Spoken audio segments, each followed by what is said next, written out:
안녕하세요. 저는 겉모습보다 사람의 진가를 알아보려고 하는 30대 직장인 유재현입니다. 여러분은 사람의 진가를 무엇으로 판단하시나요? 저는 사람의 겉모습보다 그 사람의 말과 행동을 보고 그 가치를 판단하려고 합니다. 작은 배려, 성실함, 그리고 진심에서 우러나오는 따뜻함이야말로 그 사람의 진가라고 믿거든요. 물론 그걸 한눈에 발견하기는 어렵겠지만 아무리 숨기려고 해도 절대 숨길 수 없는 것이 또 사람의 진심이라고 생각합니다.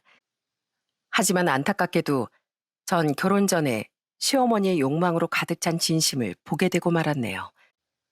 한편으론 결혼 전에 시모가 어떤 사람인 줄 알아서 다행이라고 해야 할까요? 대체 저희 시모가 어떤 사람이길래 제가 이렇게 학을 떼는지 지금부터 바로 말씀드릴게요. 우선 저희 부모님은 제가 어릴 적부터 금은방을 운영하셨습니다. 규모가 크진 않았지만 그래도 신혼부부나 가족 단위 고객들에게 꽤 괜찮은 금은방이라고 소문난 집이었어요. 그래서인지 학창 시절엔 저희 집이 엄청난 부자라는 소문이 돌기도 했습니다. 야, 재현아, 너희 집은 침대나 소파도 금으로 만든 거 쓴다며? 집에 들어가면 화장실 타일까지 금이라던데? 뭐? 그게 무슨 소리야? 금으로 된 침대를 어떻게 쓰냐? 허리 아프게. 그리고 누가 미쳤다고 화장실 타일을 금으로 깔아. 아무래도 부모님이 금은방을 하시니 이런 소문이 도는 것도 이상한 건 아니었지만 저 나름대로 억울한 부분도 있었습니다. 일단 부모님은 제가 돈의 소중함을 알길 바라셨어요. 그래서 오히려 또래 친구들보다 용돈이 적으면 적었지 여유 있게 떡볶이 한 번을 사 먹은 적이 없었답니다. 그리고 부모님이 입버릇처럼 말씀하시던 게 있었어요. 재현이 너 엄마 아빠가 확실하게 얘기하는데 너한테 경제적으로 지원해 주는 건 딱 대학 등록금까지야. 대학에 가서도 생활비는 네가 알아서 벌고 부모만 믿고 사치스럽게 사는 거 난 절대 못 본다. 이것만 봐도 저희 부모님이 얼마나 냉정하신 분들인지 아실 겁니다. 심지어 전 외동딸인데도 말이죠. 덕분에 전 대학에 들어가자마자 아르바이트를 두세 개씩 뛰어야 했습니다. 이 때문에 처음엔 제가 몹시 가난한 집에서 사는 줄 알던 친구들도 저희 부모님의 직업을 알면 전부 의아하게 묻곤 했어요. 재현아, 너희 집에 금부치가 그렇게 많은데 넌 왜 맨날 아르바이트만 하는 거야? 부모님 몰래 하나만 슬쩍 해도 1년 알바 안 해도 되겠다 얘. 야, 그런 말 꺼내지도 마. 진짜 그랬다간 당장 나 콩밥부터 먹이실 분들이니까. 나한테 그 흔한 도금 귀걸이 하나 공짜로 안 주신다니까. 하지만 한편으론 부모님이 워낙 엄격하게 가르치셔서 사칠 모르고 자란 게 감사하기도 합니다. 전 가지지 못한 걸 탐내기보단 현재 제가 가진 걸 만족해하는 성격이었거든요. 제가 지금까지 다니고 있는 직장도 계약직이었지만 복지도 좋고 조건도 나쁘지 않아 전 굉장히 만족하는 편이었습니다. 물론 가끔 친구들이 계약직인데 괜찮냐고 묻기도 했어요. 재현이 너 정도면 연봉이 조금 낮더라도 정규직인 회사를 알아보는 게 낫지 않아? 난 계약직이라면 아무리 조건이 좋아도 좀 그렇더라. 내가 다른 회사에서 일을 안 해본 게 아니잖아. 난 계약직이라는 조건보다 지금 하는 일이 재밌기도 하고 또 내가 여기서 인정받고 있다는 게 훨씬 중요해. 솔직히 말하면 정규직이라고 무조건 안정적인 것도 아니고 오히려 마음에 안 드는 회사 들어가서 버티는 것보다 지금처럼 나한테 잘 맞는 데서 일하는 게 훨씬 좋아. 열심히 일하면 정규직 전환이 가능하기도 하고. 그래, 또 뚝심하면 유재현이지. 누가 널 말리겠냐? 넌 계약직으로 시작해서 임원직까지 하래잖아. 제가 이렇게 당당하게 말할 수 있던 건 그만큼 저희 회사에 애정이 있었고 좋은 동료들이 많은 곳이었기 때문이었어요. 다른 회사에선 그 흔하다는 계약직 텃세도 없고 특히 배울 점이 정말 많은 선임들이 많았거든요. 특히 저희 과장님은 회사 창립 이래 최연소 과장을 단 분이었습니다. 능력이 뛰어난 건 말할 것도 없고 후임들에게 자상하고 존경스러운 선배로 입소문이 자자한 편이었어요. 그래서 최연소로 과장을 단 이유를 알 것도 같았습니다. 그런 과장님이 제게 첫눈에 반해 호감이 생겼다고 했을 때 솔직히 전 잠깐 제 귀를 의심할 정도였어요. 사적으로 이렇게 연락하는 거 불쾌할 거 압니다. 하지만 나도 더는 억누르기 어려울 만큼 재현 씨를 향한 마음이 커지는 걸 어쩔 수가 없네요. 혹시 이런 제 고백이 많이 불편했다면 미안합니다. 과장님의 고백은 평소 성격처럼 차분하고 예의 있었어요. 저도 가만 생각해 보니 매사에 열심히 한 과장님이 나쁘지 않았던 것 같아요. 일에 열중한 모습이 멋있다고 생각한 적도 있었고요. 오래전부터 제 이상형은 외모나 겉모습보단 제가 존경할 수 있는 남자였거든요. 결국 전 과장님의 고백을 받아들였고 저희는 사내 커플이 되었습니다. 같은 회사에서 사귀면서도 남자친구는 공과사를 굉장히 확실하게 구분했습니다. 회사에선 여전히 과장님으로 절 대했고 사무실에서 다정한 말 한마디 건네는 법도 없었어요. 처음엔 그런 모습이 살짝 서운하긴 했지만 동시에 한편으론 그런 철저한 태도가 오히려 더 믿음직스럽고 멋있게 느껴지기도 했습니다. 퇴근 후엔 다시 다정한 남자친구가 되어주기도 했고요. 아까 내가 보고서 가지고 잔소리해서 기분 많이 상했지? 미안해. 아, 회사에서 몰래 연애하기도 정말 힘들다. 남자친구는 그러더니 한참이나 망설이다가 다시 입을 열더라고요. 지금처럼 몰래 숨어서 만나는 사이 말고 당당하게 같이 퇴근하고 집까지 함께 갈 수 있는 사이였으면 좋겠어. 나 재현이 네 옆에 당당하게 서고 싶어. 그래서 말인데 이런 나라도 괜찮다면 나랑 결혼해 줄래? 남자친구는 제게 프로포즈를 하면서 몹시 긴장한 듯 손을 덜덜 떨고 있었습니다. 평소에 언제나 자신감 있고 당당하던 모습은 어디 가고 말까지 더듬는 걸 보니 그 모습이 오히려 더 진심으로 다가오더라고요. 난 이런 당신이라서 더 좋은데? 나도 이제 당당하게 당신이 내 사람이라고 말하고 싶어. 우리 결혼하자. 전 남자친구의 프로포즈를 기쁘게 받아들였습니다. 지금 생각해보면 그때만큼 기뻤던 적이 없었던 것 같아요. 예비 남편은 추진력이 좋은 편이라 곧장 저희 부모님께 인사를 드리고 싶어 하더라고요. 부모님이 예비 남편을 좋아하실 건 알았지만 평소에 워낙 무뚝뚝한 편이시라 혹시 남편이 괜히 상처받진 않을까 걱정이기도 했어요. 하지만 그런 제 걱정이 무색하게 사위사랑의 1등인 분들이시더군요. 아이고, 우리 사이가 능력만 좋은 게 아니라 인성까지 끝내주는구먼. 내가 평생 하는 일이 뭔가, 이 보석이 얼마나 가치가 있나 보는 일 아닌가. 내가 보기엔 우리 사이는 다이아몬드야, 다이아몬드. 흠잡을 데가 없는 사람이라고. 전 엄마가 이런 말까지 할 수 있는 분인 걸 그때 처음 알았습니다. 아빠도 연신 우리 사이 하시며 예비 남편을 반기셨어요. 그도 그럴 것이 저희 부모님께 남편이 얼마나 잘했는지 모릅니다. 한 번은 예비 남편이 바쁜 일이 있다며 퇴근을 하고 급하게 어디론가 가더라고요. 저한테 말도 없이 어딜 그렇게 가나 했더니 알고 보니 저희 아빠를 만나러 간 거였습니다. 사실 그 무렵 저희 아빠가 최신 스마트폰으로 핸드폰을 바꾸시고 사용법을 몰라 매번 힘들어 하셨거든요. 예비 남편은 그걸 알고 아예 아빠를 모시고 핸드폰 사용법 가회를 해드렸답니다. 장인어른 잘 보세요. 매번 번거롭게 은행까지 가셔서 업무 보지 마시고 이 어플을 까시면 집에서도 은행 일을 보실 수가 있어요. 자, 여기 파란색 그림을 클릭하시고요. 어디. 아, 이걸 이렇게 클릭하면 된다고? 저희 아빠 굉장히 기계치에다 고집도 센 편이라 솔직히 알려드리기 쉽지 않았을 텐데 예비 남편은 얼굴 한번 안 찡그리고 그렇게 몇 시간이고 사용법을 알려드리더라고요. 전 또 한 번 남편이 존경스러웠어요. 이뿐만 아니라 저희 엄마가 평소에 엄청 좋아하시던 가수분이 있으셨거든요. 엄만 매번 그 가수 콘서트에 가고 싶어 하셨는데 경쟁률이 너무 높아서 저 역시 표를 구할 엄두도 못 내고 있었어요. 그런데 어느 날 남편이 그 쟁쟁한 경쟁률의 콘서트 표를 무려 2장이나 구해왔더라고요. 어머, 이거 이번 가을 콘서트 표 아닌가? 자네 이걸 어떻게 구했어?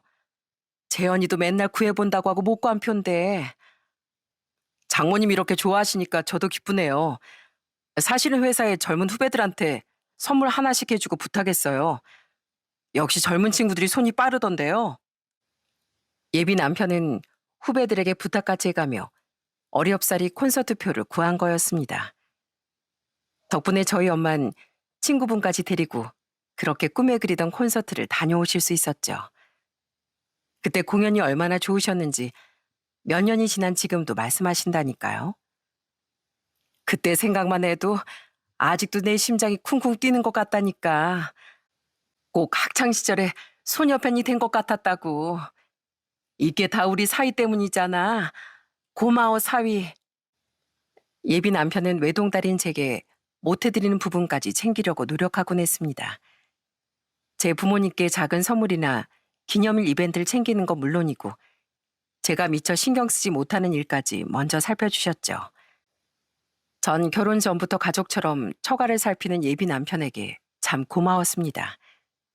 그래서 저도 예비 남편만큼이나 시댁을 챙기고 싶었어요. 시댁은 시부모님과 시누이 그리고 남편이 있는 네 식구였는데 예비 남편은 결혼을 앞두고 꽤 복잡한 집안 사정에 대해 털어놓았어요. 사실 우리 부모님은 내가 고3이던 때 이혼하셨어.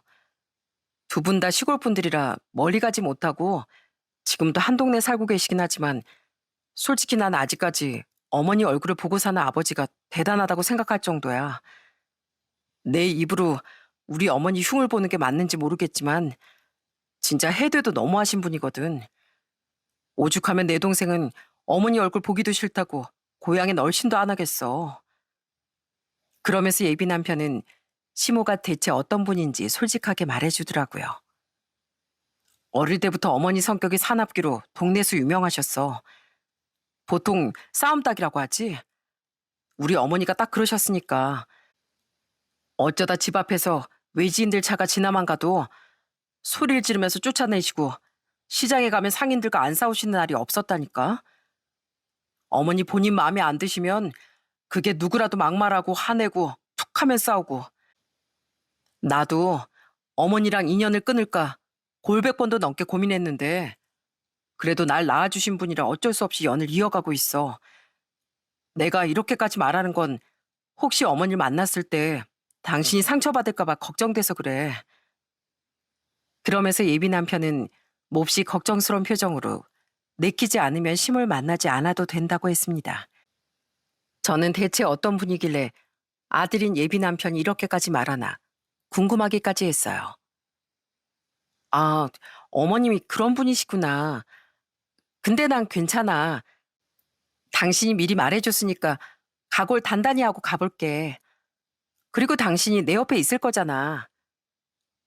남편은 제가 약간 대수롭지 않다는 듯이 말하자 표정이 심각해지며 잘하면서 있었던 일도 모조리 말해주었어요.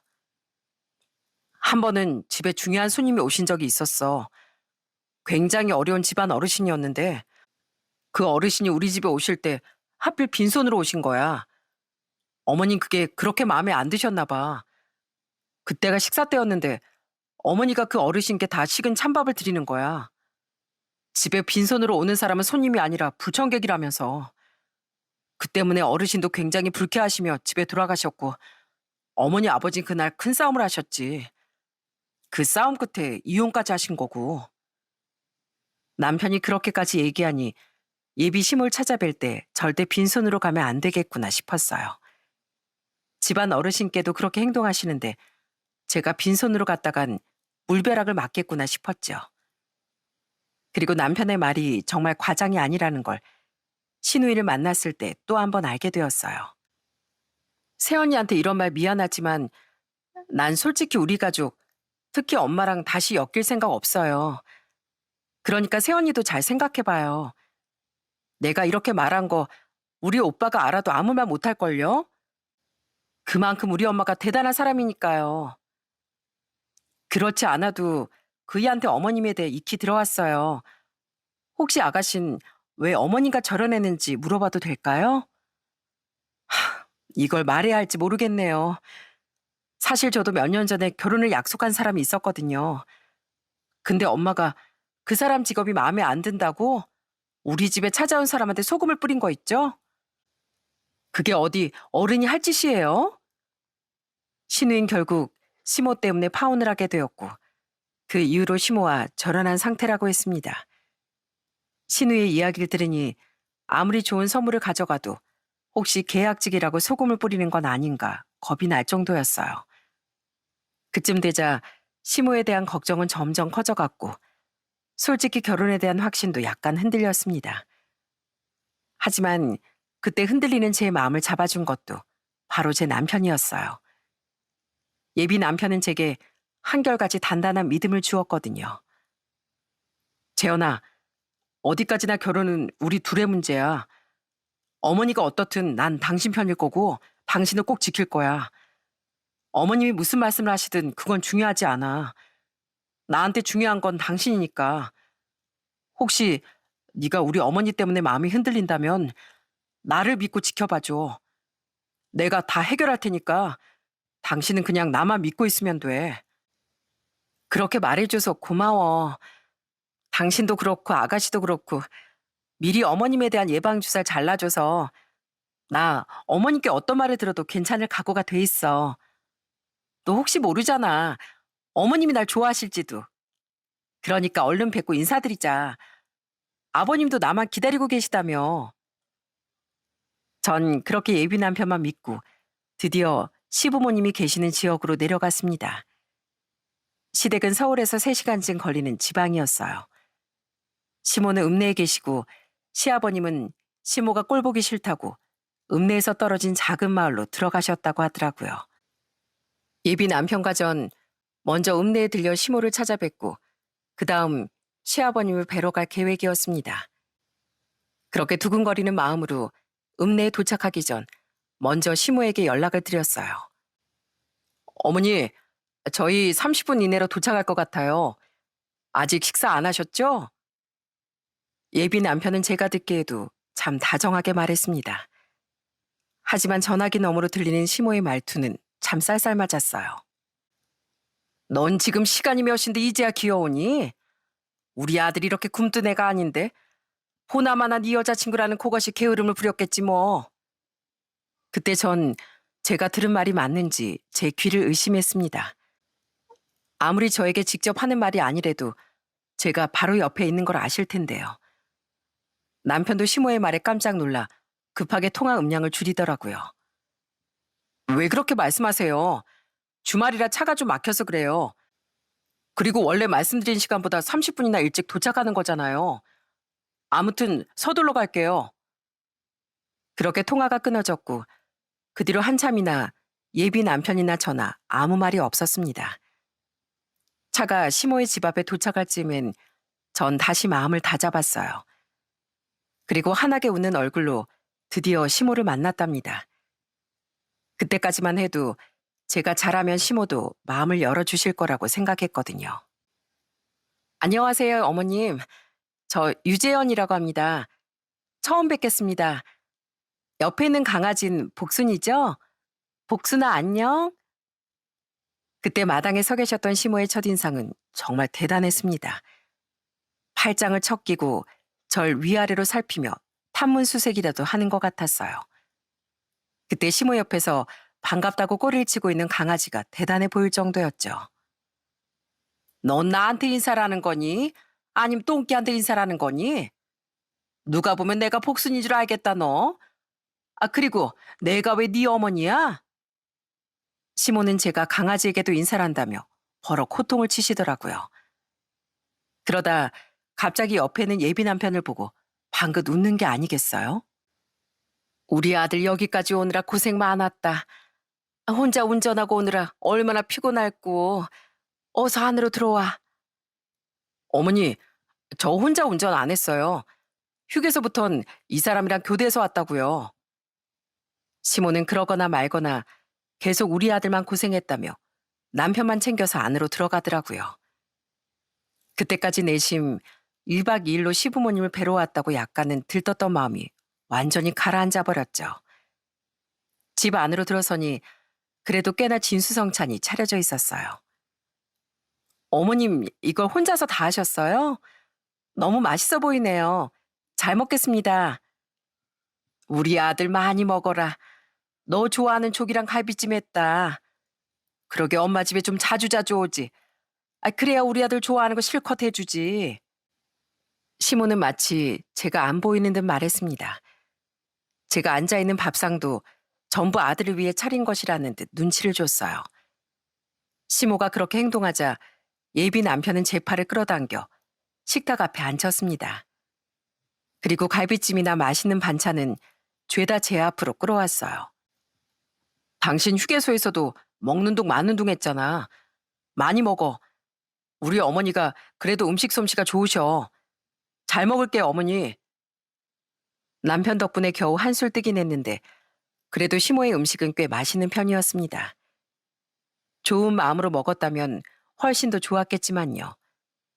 시모는 생선가시 하나하나를 발라 남편 밥그릇에 놓아주더라고요. 그 풍경 속에 저만 없었다면 참 다정한 모자관계로 보였을 겁니다. 그렇게 한참 밥이 어디로 들어가는지 모르게 식사를 이어가는데 그때 시모가 갑자기 탁 소리가 나게 젓가락을 내려놓더라고요. 넌 아직 젊은 애가 관리도 안 하니? 그렇게 고기 반찬만 집어먹으니까 살이 찌지. 아이고, 얼굴에 젖어 살 좀 봐라. 얼굴이 아주 달덩이 같네. 솔직히 제가 키가 160이라 작긴 하지만 몸무게가 그렇게 많이 나가는 건 아니었거든요. 오히려 가끔은 말랐다는 소리도 듣고요. 시모는 제가 본인 아들 갈비찜을 뺏어 먹는다고 생각했는지 제 면전에 대고 뚱뚱하다는 소리를 하더라고요. 저도 그러고 싶지 않았지만 수치심에 고개가 절로 숙여졌습니다. 어머니, 지금 처음 인사와서 밥 먹는 사람한테 왜 그렇게 말씀하세요? 어머니 밥을 맛있게 먹어주면 오히려 고마워하셔야 하는 거 아니에요? 재현아, 신경 쓰지 말고 얼른 밥 먹어. 물도 좀 마시고. 남편은 그러면서 다정하게 제 컵에 물을 따라주었어요.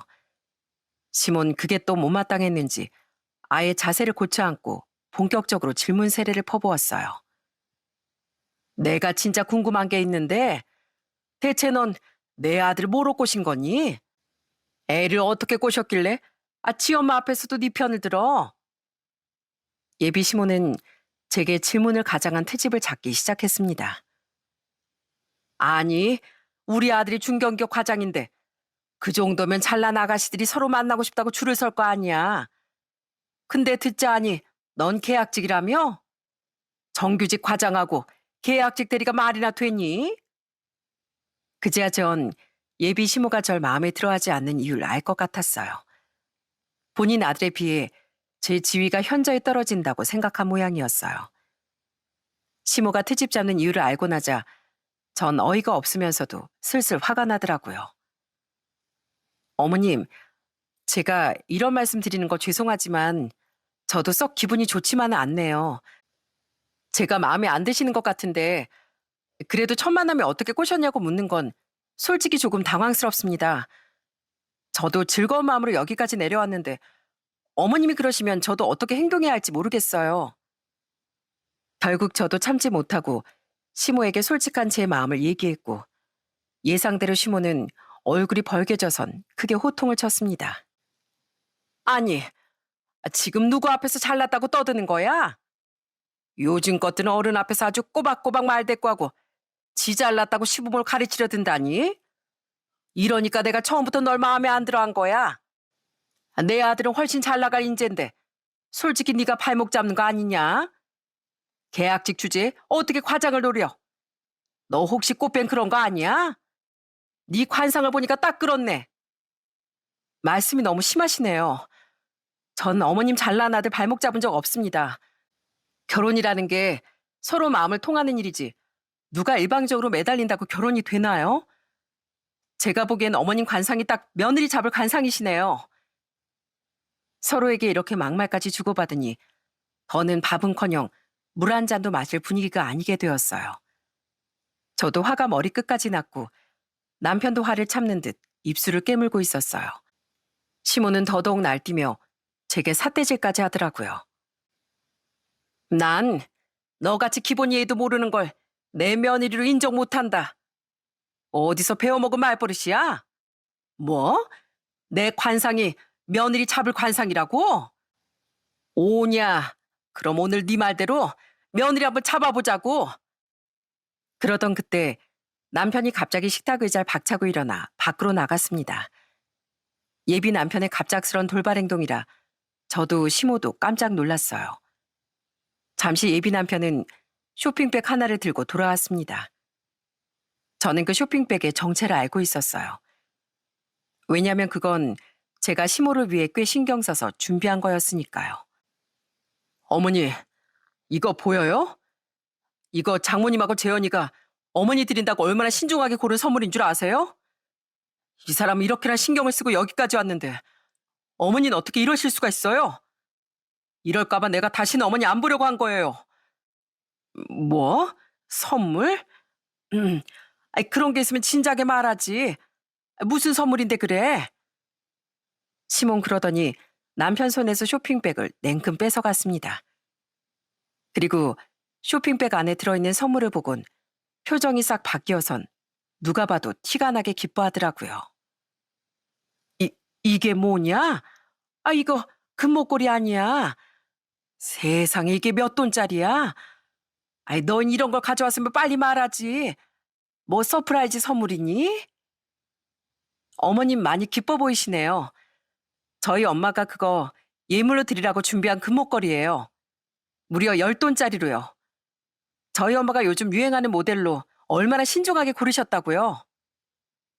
그 10돈짜리 금목걸이는 저희 부모님이 시댁에 드리는 인사이기도 했습니다. 시모는 그걸 아는지 모르는지 금목걸이 연신 만지작거리며 입이 귀에 걸리게 웃으셨죠. 아이고, 요즘 금값이 엄청 비싸다던데 뭘 또 이런 걸 준비했니? 그래도 사돈 예의를 아시는 모양이구나. 사돈댁이 좀 사시는 모양이지? 너 갈비찜 잘 먹던데 좀 더 내올까? 너 이제 보니까 아주 합격이다, 합격이야. 시모는 갑자기 갈비찜을 더 내오겠다며 일어섰고 그때 갑자기 남편이 시모 손에 들려있던 금목걸이를 뺏어들었습니다. 어머니는 이 목걸이 받을 자격이 없으신 것 같아요.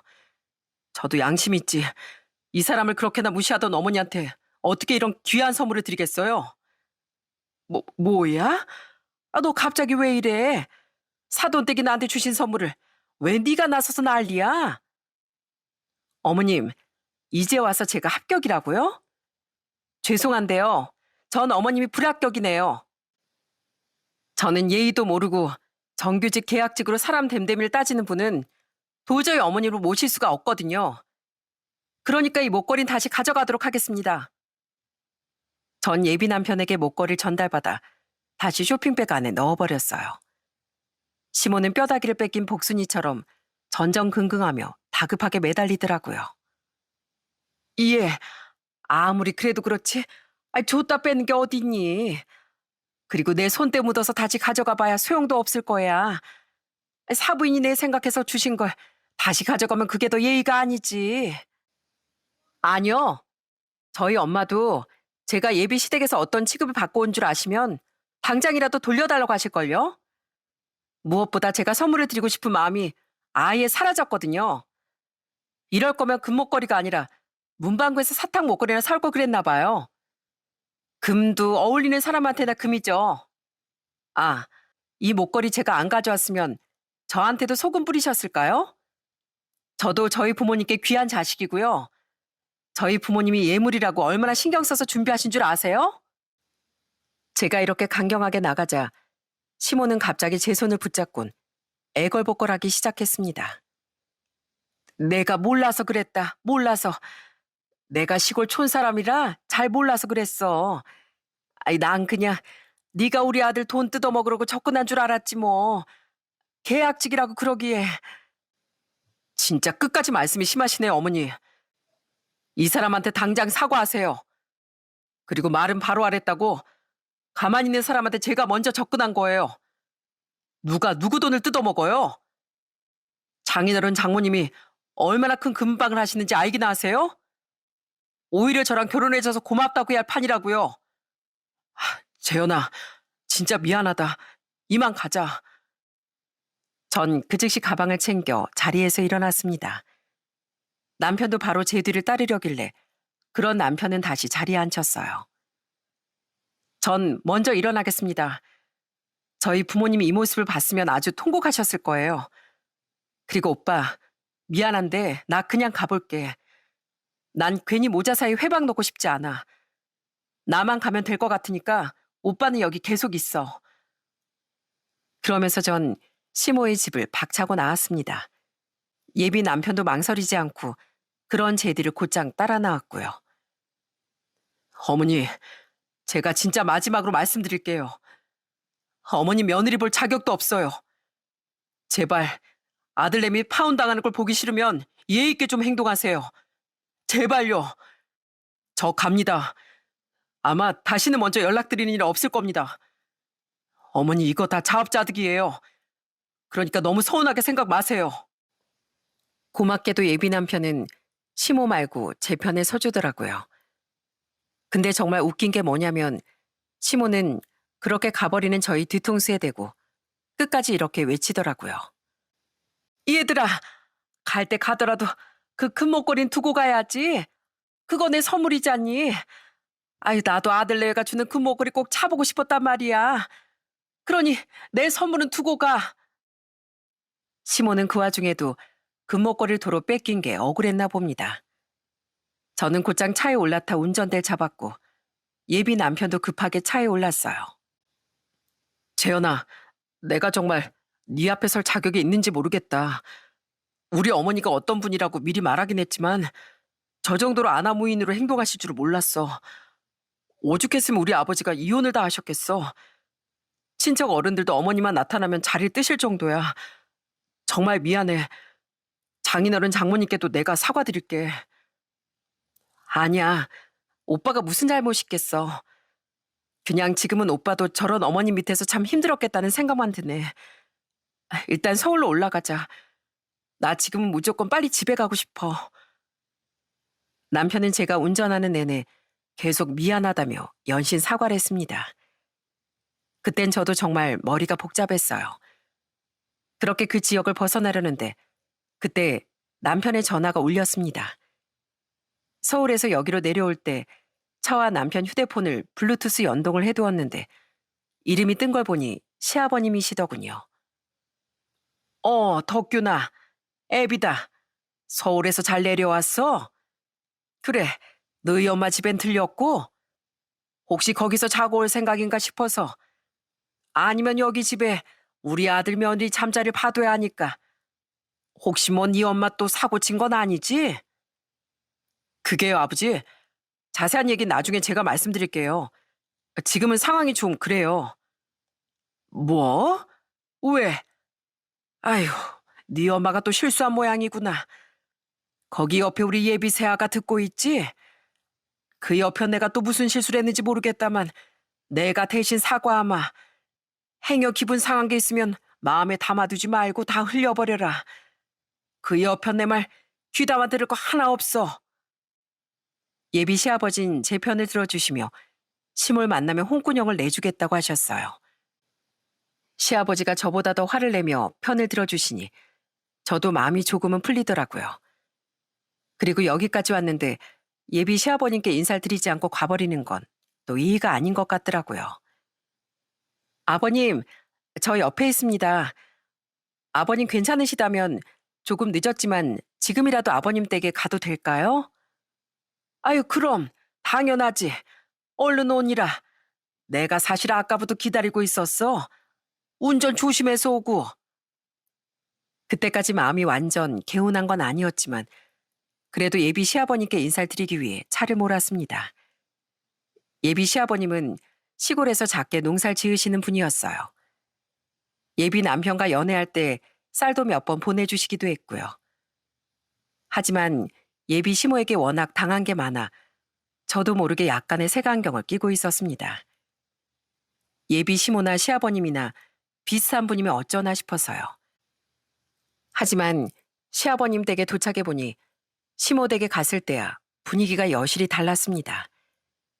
일단 시아버님은 골목 입구부터 나와 계시며 저희를 기다리고 계셨어요. 덕균아, 세아가 오느라 고생 많았다. 덕균이 넌 네가 운전하지 세아가도 운전까지 시켰어? 어서 안으로 들어오거라. 요즘 아침 저녁으로 기온이 꽤 달라. 근데 우리 세아간 실제로 보니까 더 예쁘구나. 시아버님은 절 보시며 연신 예쁘다 참하다 하시며 아주 칭찬이 끊이질 않으셨죠. 혹시 제가 추울까봐 미리 보일러까지 빵빵하게 틀어놓으셨더라고요. 누가 보면 집안이 찜질방인지 알겠어요, 아버지. 그래도 아버지 댁에 오니까 이제야 마음이 좀 놓이네요. 이 사람하고 어머니 댁에 갔다가 얼마나 황당했는데요. 어떻게 그 여편낸 아들 며느리 앞에서도 그 모양인지 모르겠다. 아휴, 내 잘못이지. 내 잘못이야. 세아가 너한테 내가 정말 미안하구나. 보니까 그 집에서 밥도 제대로 못 먹고 왔겠구나. 안 되겠다. 우리 당장 밖으로 나가자. 내가 이 동네에서 최고로 고급인 한우집을 알아. 거기 가서 우리 세아가 밥 좀 먹여야겠다. 예비 시아버님은 그러시더니 곧장 저희 정말 비싸 보이는 한우 전문점으로 데려가셨어요. 거기서 고기를 얼마나 많이 시켜주시던지 1년치 먹을 한우를 그때 다 먹고 온 것 같아요. 세아가 좀 더 먹지 그러냐? 고기만 먹기 물리면 냉면 시켜줄까? 아니면 다른 식사 메뉴 중에 먹고 싶은 건 없어? 아버님, 저 진짜 많이 먹었어요. 이러다 살찔까봐 걱정이에요. 아유, 살이 찌긴 뭐 같죠? 지금 세아가 보면 바람에 날아갈까 걱정이구만. 그러지 말고 실컷 먹고 가.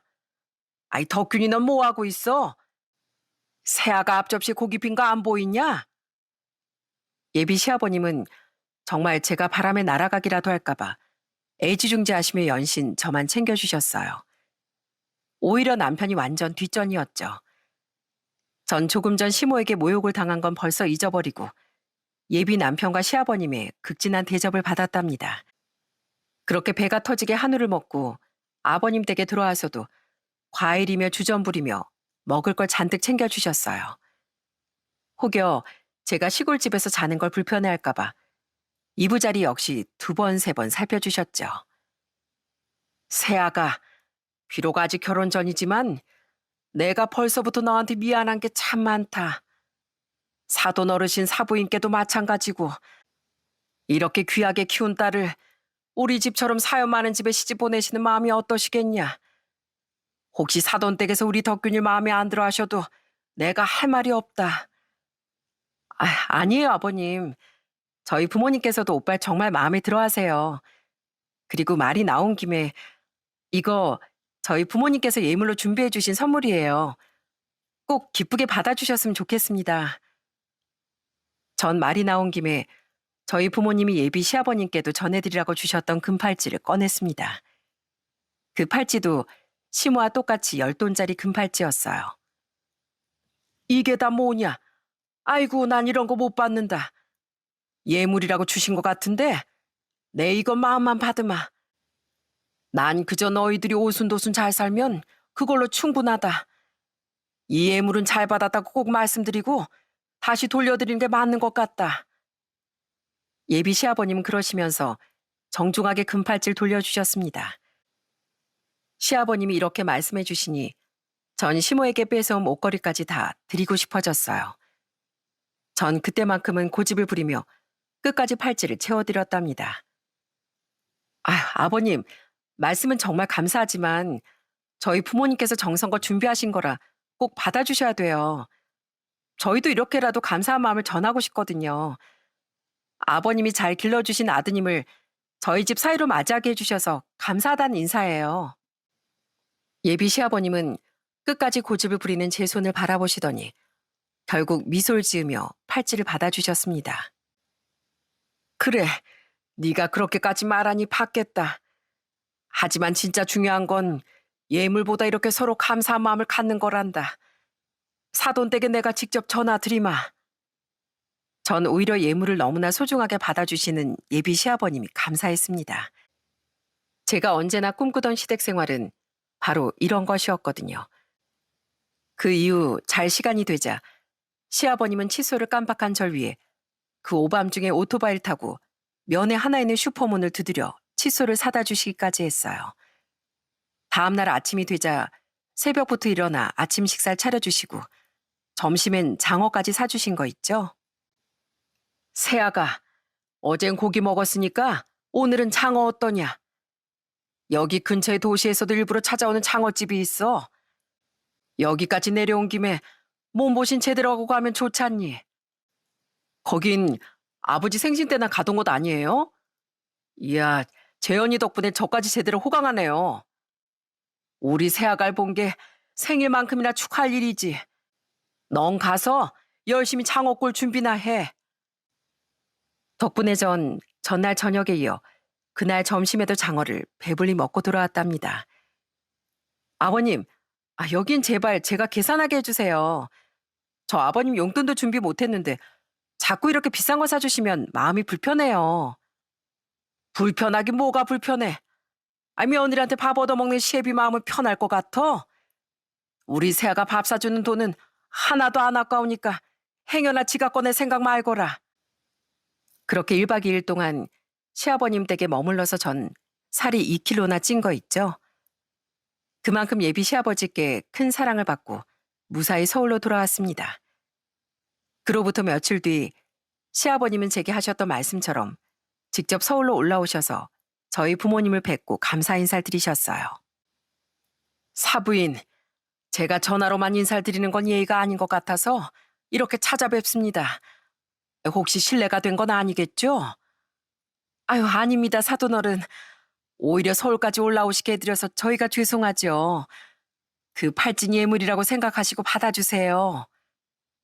예비 시아버님과 저희 엄만 덕담을 한참이나 주고받으셨고 대화가 한참 무르익자 시아버님은 조심스레 저희 엄마께 무언가를 내미셨습니다. 사부인, 저도 뭔가 답례를 해드려야 하는데 그저 촌부라 모르는 게 많습니다. 이건 제 아들을 잘 부탁드린다는 마음이니 꼭 받아주십시오.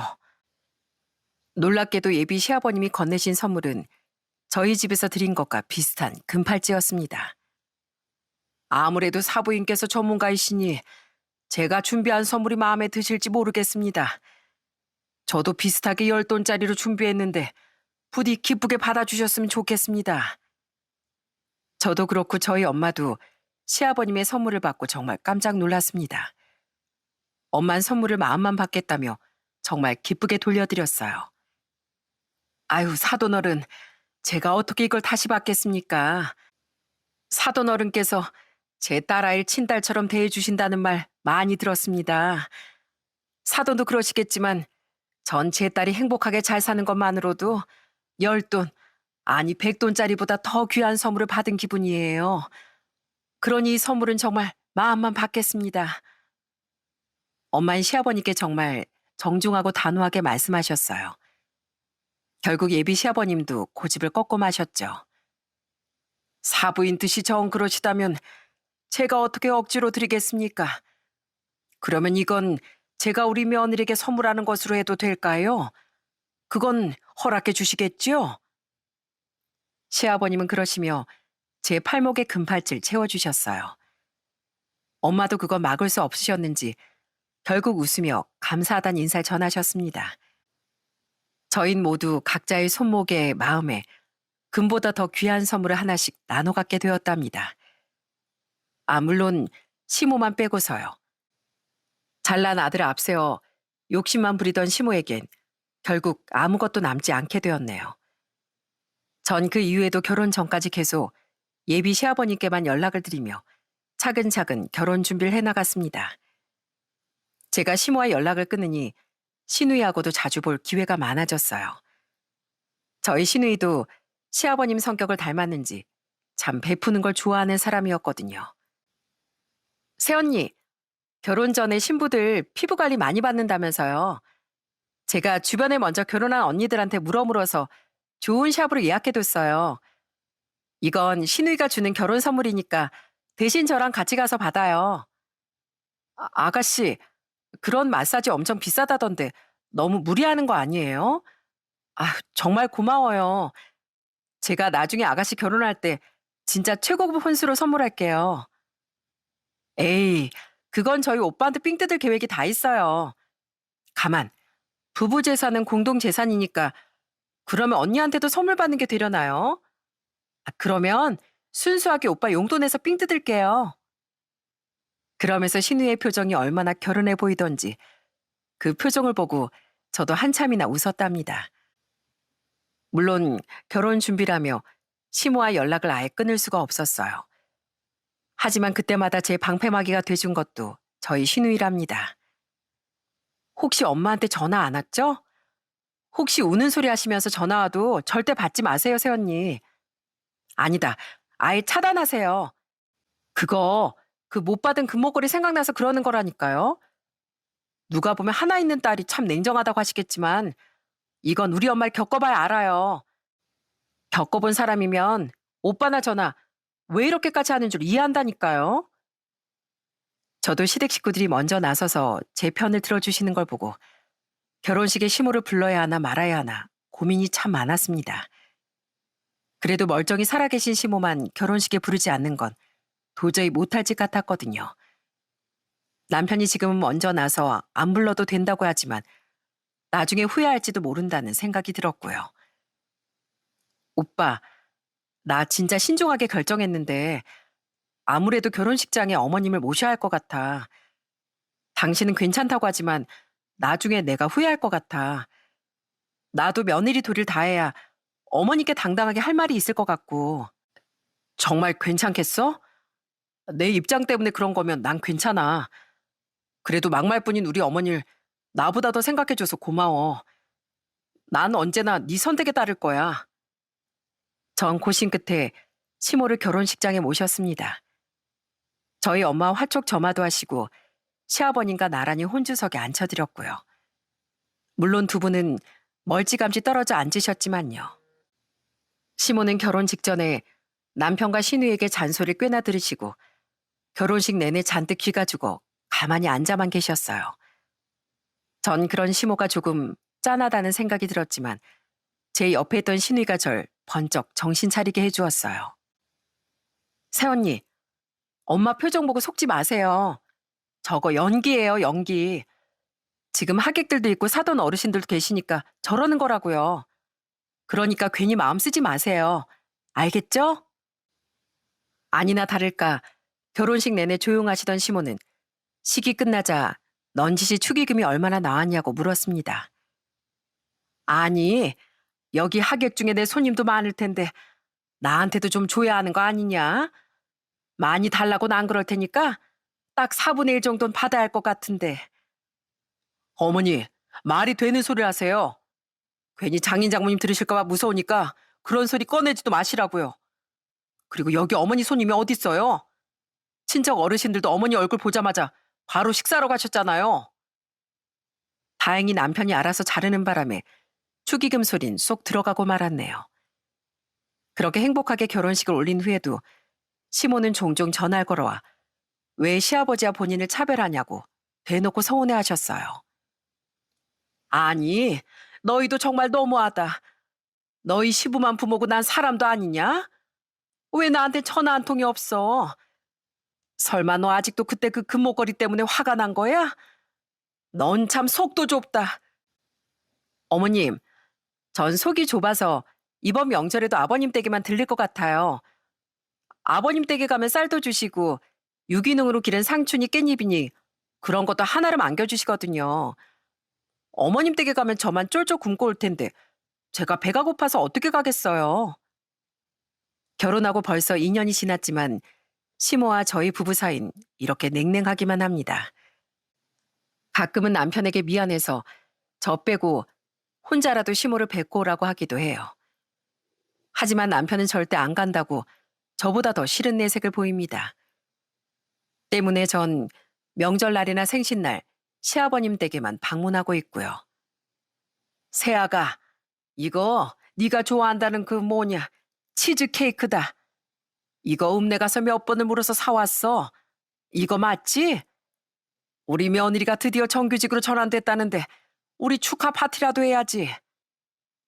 얼마 전엔 제가 드디어 정규직으로 전환되었는데 시아버님이 그걸 들으시고 직접 축하 파티까지 열어주셨어요. 전 시모가 그렇게나 좋아하던 정규직이 된 거죠. 정규직, 비정규직 그게 무슨 상관이겠냐만. 그래도 네 시모한테는 얘기하지 마라. 또 무슨 난리를 칠까 무섭다 아주. 세아가 너 그 목걸이 아직도 잘 가지고 있지? 행여난 이 시모에게 뺏기지 말고. 네, 그럼요 아버님. 그 목걸이는 잘 간직해 뒀다가 나중에 저희 아이 태어나면 녹여서 선물해 주려고요. 뭐 나중에 아이가 물으면 친할머니가 해준 선물이라고 하죠. 참 우리 며느리 속도 넓다. 속도 넓어. 우리 며느리가 대인배야 아주. 저희 부부와 시아버님은 그러면서 서로 빵 터져 웃고 말았습니다. 새삼 이렇게 살다 보니 시모 때문에 웃을 날이 오기도 하네요. 그 뒤로도 저희 가족은 작은 일에도 함께 웃고 축하하며 지내고 있답니다. 남편과 전 언제나 서로를 믿고 존중하며 하루하루를 소중하게 살자고 다짐하고 있어요. 요즘엔 슬슬 아이 가질 준비를 하고 있는데 저희 아이에게도 가족끼리 다투고 얼굴 붉히며 사는 모습보단 언제나 제일 가까운 곳에서 응원해주는 모습만 보여주고 싶어요. 꼭 그렇게 될 거라고 믿고 있기도 하고요. 옛날에 어느 집이나 가온을 가와 만사성으로 적어두었던 기억이 납니다. 집안이 화목하면 모든 일이 잘 이루어진다. 이 말이 정말 딱 맞는 말 같네요. 이 사연을 들으시는 여러분도 저희 시모의 막말만 기억하시는 게 아니라 따뜻하고 정다운 저희 가족들의 이야기를 더 기억해 주셨으면 좋겠습니다. 그럼 긴 이야기 들어주셔서 정말 감사드립니다.